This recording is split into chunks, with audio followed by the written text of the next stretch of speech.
La mutuelle d'épargne et de crédit des fonctionnaires de Côte d'Ivoire, MUCREF-SI, connaît des perturbations dans son fonctionnement du fait de la mauvaise gestion de cette structure. Pour faire face à ces difficultés, un nouveau conseil d'administration a été élu pour la réforme de la MUCREF-SI. La suite avec Abou Sanogo.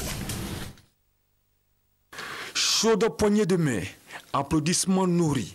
La mutuelle d'épargne et de crédit des fonctionnaires de Côte d'Ivoire, MUCREF-SI, vient de se doter d'un nouveau conseil d'administration.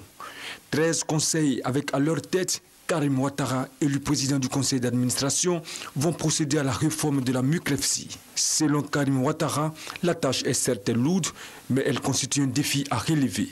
Les bénéficiaires de réflexion pour voir comment on peut trouver des solutions durables à cette problématique.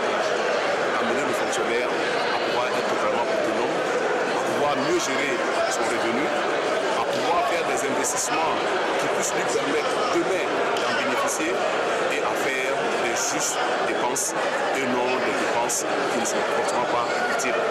Depuis sa création en 2004, la mutuelle d'épargne et de crédit des fonctionnaires de Côte d'Ivoire, MUCREF-SI, a été financée entièrement par la mutuelle générale des fonctionnaires et agents de l'État de Côte d'Ivoire, MUGEFSI, à hauteur d'environ 3 milliards de francs CFA.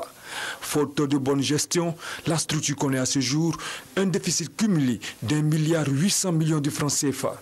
Pour le président du conseil d'administration sortant de la MUCREF-SI, Dao Soudounan, les moyens doivent être mis à la disposition de la nouvelle équipe pour la réussite de sa mission. La mutuelle d'épargne et de crédit des fonctionnaires de Côte d'Ivoire, MUCREF-SI, compte 13 000 souscripteurs sur plus de 2000 fonctionnaires de l'État ivoirien.